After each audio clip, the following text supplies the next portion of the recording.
लूका 23:46 में, और यीशु ने बड़े शब्द से पुकार कर कहा, हे पिता, मैं अपनी आत्मा तेरे हाथों में सौंपता हूँ। हम इस वचन से देखते हैं कि प्रभु यीशु मसीह अपने पिता से कह रहे हैं कि हे पिता, मैं अपनी आत्मा तेरे हाथों में सौंपता हूँ। हमें इस छोटे से फोन को भी किसी को देना होगा तो बहुत सोच समझ कर देंगे। एक छोटे से फोन को सोच समझ कर देंगे कि किसको देंगे। जिस पर हम भरोसा करते हैं उस पर ही उसको ही हम क्या करेंगे, इस फोन को देंगे। एक छोटा सा उदाहरण मैं आपको दे दूँ, लेकिन वो एक आत्मा की बात थी। तो वो किसको दे सकते हैं? जो उस आत्मा को संभाल सकता है, जो उसको नरक में जाने से बचा सकता है। प्रभु यीशु मसीह जानते थे कि मेरी जो आत्मा है उसको सिर्फ मेरा पिता जो है संभाल सकता है, नरक में जाने से रोक सकता है, बचा सकता है। तो प्रभु यीशु मसीह किस पर भरोसा करते थे? अपने परमेश्वर पिता पर भरोसा करते थे। वैसे ही हमको भी अपने पिता पर भरोसा रखना है, जिसने हमको चुना है, हमको अपने पास लाया है, कि हम प्रभु हमारी आत्मा को नाश होने नहीं देंगे। प्रभु का वचन कहता है कि उससे न डरना जो तेरे शरीर को घात कर सकते हैं, पर उससे डरना जो तेरी आत्मा और शरीर दोनों को नरक में डाल सकता है। हमको अपने परमेश्वर से डरना और उस पर भरोसा रखना है कि प्रभु, आप जब हमको चुन लिए हैं तो चाहे कितनी भी विपत्ति आए, कितना भी दुख आए, कितना भी कष्ट आए, आप हमारी आत्मा को नाश होने नहीं देंगे।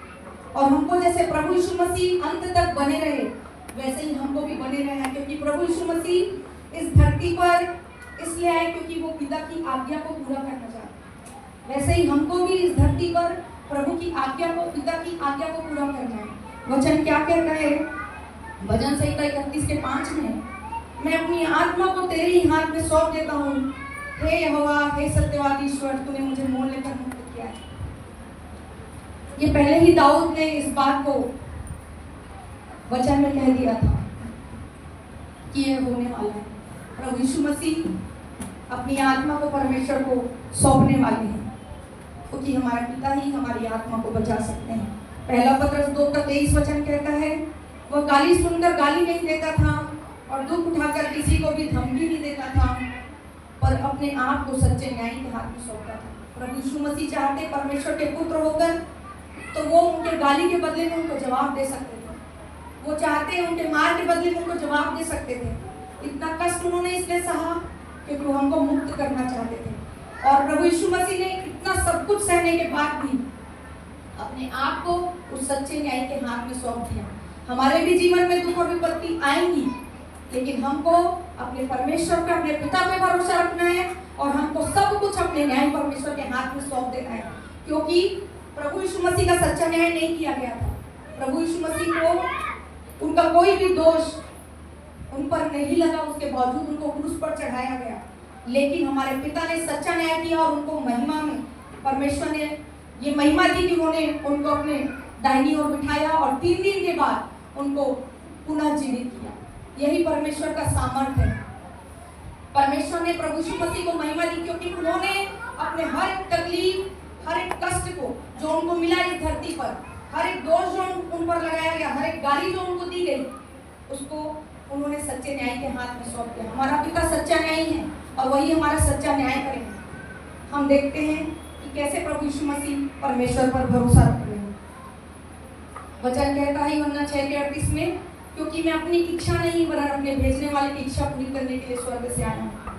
प्रभु यीशु मसीह इस धरती पर अपने पिता की इच्छा को पूरी करने आए थे, वैसे ही हम भी इस धरती पर अपने पिता की इच्छा को पूरी करने के लिए आए हैं। तो जैसा हमारे प्रभु हमसे चाहते हैं, जैसे पिता हमसे चाहते हैं, वैसे ही हम भी पिता की इच्छा को पूरी करें।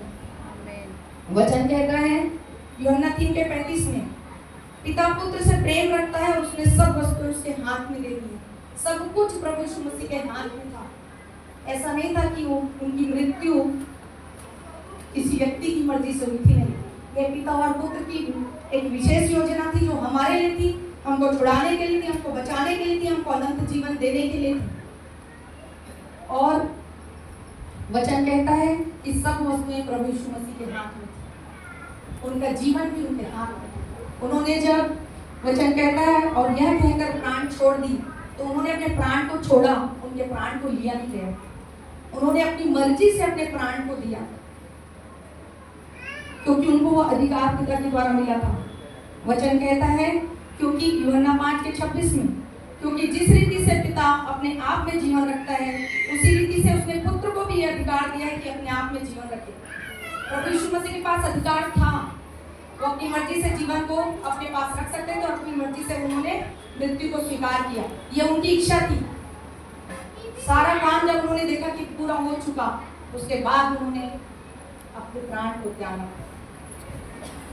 हम एक वचन और देखते हैं, यूहन्ना 14:30 में प्रभु यीशु मसीह ने कहा, मैं अब तुम्हारे साथ और बहुत बातें ना करूंगा, क्योंकि संसार का सरदार आता है, मुझ पर उसका कोई अधिकार नहीं। प्रभु यीशु मसीह का उस पर कोई अधिकार नहीं था।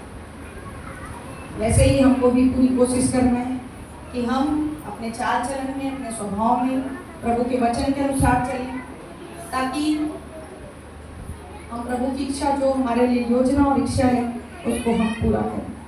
प्रभु यीशु मसीह ने हमारे लिए बहुत बड़ा बलिदान दिया है, उसको यदि हम पूरे जीवन भर भी धन्यवाद करें तो वो कम है। बस यही धन्यवाद हम दे सकते हैं कि हम अपने प्राणों के देते तक, अपने प्राण के जाते तक भी विश्वासी रहें, क्योंकि जो प्रभु यीशु मसीह के पीछे चलेगा उसके जीवन में सारी बातें आना है, उसको गाली भी खाना है, उसको निंदा भी सहना है, उसको अपमान भी सहना है, उसको तरह तरह की बातों को फेस भी करना है।